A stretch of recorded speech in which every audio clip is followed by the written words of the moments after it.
The 48 Laws of Power is a book that's so powerful that each of its laws/chapters deserves their very own video. And that's why today we have a special guest on the channel, a man who has literally spent thousands of hours outlining every chapter in this book. And today he's going to be sharing with you 11 of what he considers to be the most powerful laws in the 48 Laws of Power.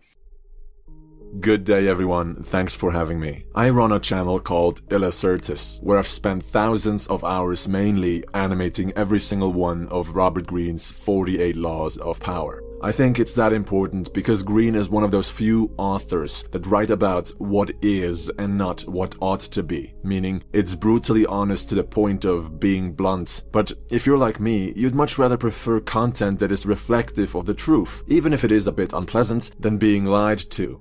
That's why I put so much effort into this. I want to help you better understand power dynamics in the modern world so that you won't be taken advantage of. And a lot of it is just historical anecdotes with a lesson or two for you to take away. The following I found to be the most practically sound laws in the book along with their stories. So here it is for your viewing pleasure. Enjoy. Law number 4. Always say less than necessary. Due to his unpredictability, Louis XIV would have his courtiers tremble in fear when delivering bad news. He would say, "I shall see," have them leave the room and either take action or decide to do nothing about the issue, but always with an intimidating silence. Only speak when you have something meaningful to say. Actions speak louder than words. Kondraty Ryleyev was sentenced to death for rebelling against Russian Tsar Nicholas I in 1825. As Kondraty was to be hung, the noose around his neck, the rope tore and he fell to the ground. It was a miracle. Immediately, a messenger was sent to inform the Tsar. The Tsar, as he was signing the pardon that would allow Kondraty to live, asked if he had made any remarks after the incident. The messenger replied, "Sire, he said that in Russia they don't even know how to make rope."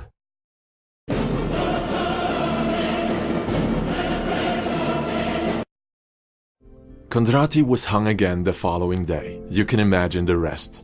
Had Kondraty been silent in that moment of incredible luck, he would have lived. As the one person who survived the failed coup d'etat against Nicholas I, he would have become a legend. The man who cheated death, his treason pardoned, the gods on his side. But he just couldn't bite his tongue. He couldn't stay quiet. Perhaps his pride did not let him. The point is, he may have enjoyed saying those words in that moment, but was it worth it? He didn't only insult the king, but every single Russian by insinuating that they are incapable of doing anything right. Accepting this man's impudence would have been a sign of weakness on the Tsar's part. Unfortunately for Kondraty, the Tsar, unlike him, wasn't a fool. Refrain from saying something that you will regret in the future. The more you speak, the higher the chances that you will say something that will get you into trouble. Perhaps it is best to let silence fill the air without feeling the need to speak it away, especially when your fate lies in someone else's hands. Still today, a harmless joke or negative remark heard by the people in power can cost you your livelihood. Be aware of just how much weight your words can carry. Law number 9. Win through your actions, not through argument. Mucius needed strong ships. Without guarding his tongue, his engineer argued that a different type than the one Mucius preferred would be much better for conquest. Despite being right, the engineer was sentenced to death. Don't argue with authorities. Agree and suggest an alternative, then demonstrate.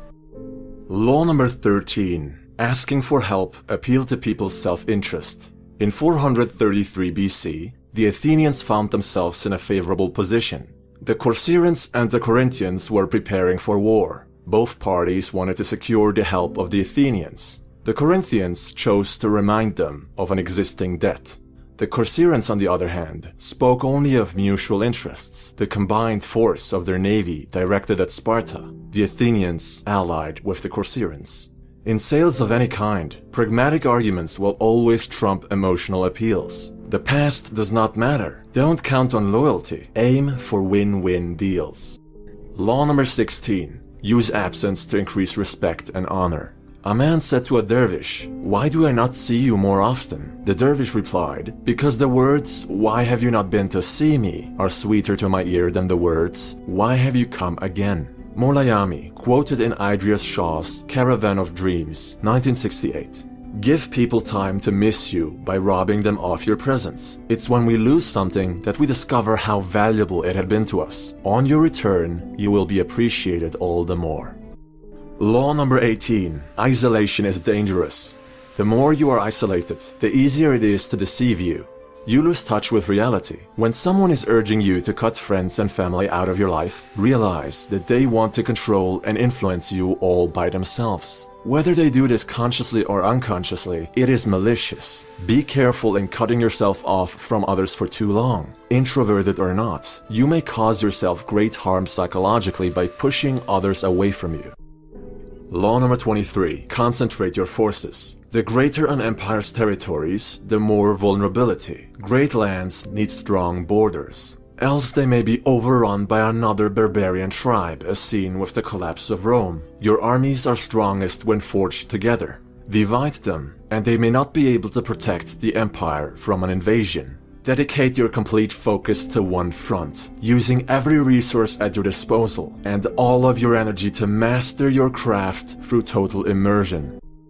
Law number 25. Recreate yourself. Others will call you what they think you are, or what they think they see in you. It's all superficial. Every now and again you'll receive a genuine compliment. But your parents, friends, society, even your government, expects you to be someone or something else.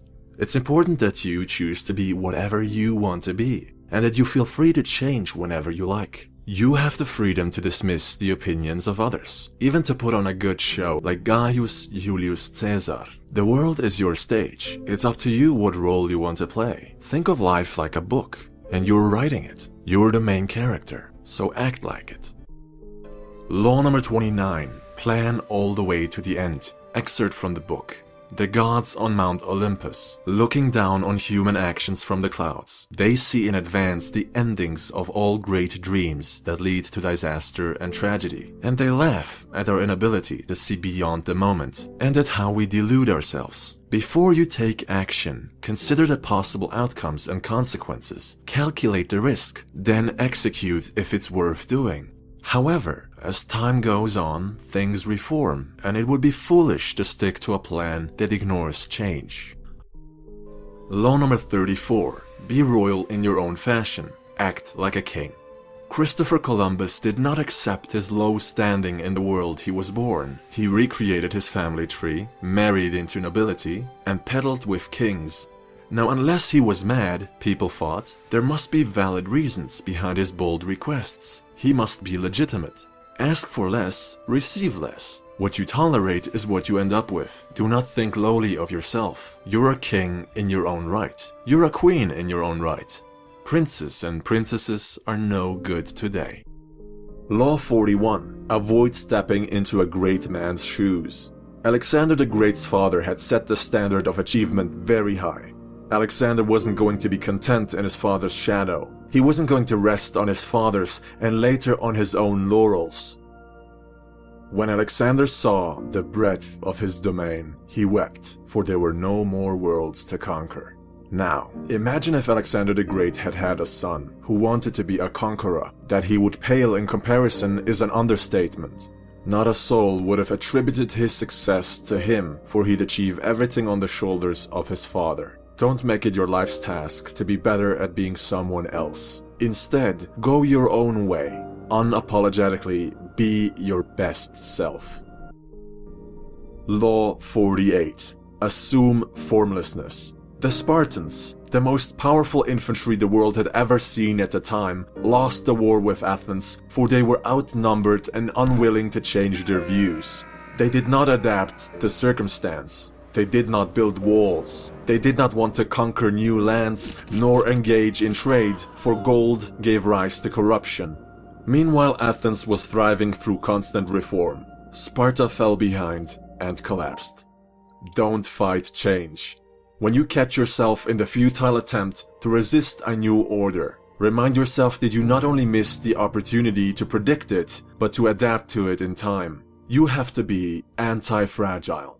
As Bruce Lee said, and this is the closing statement, you must be shapeless, formless, like water. When you pour water in a cup, it becomes the cup. When you pour water in a bottle, it becomes the bottle. When you pour water in a teapot, it becomes the teapot. Water can drip and it can crash. Be water, my friend. I hope you guys liked the video. I highly recommend that you guys click right here to check out Illacertus' video where he outlines every chapter in this monument of a book in under 30 minutes. Stay tuned, guys.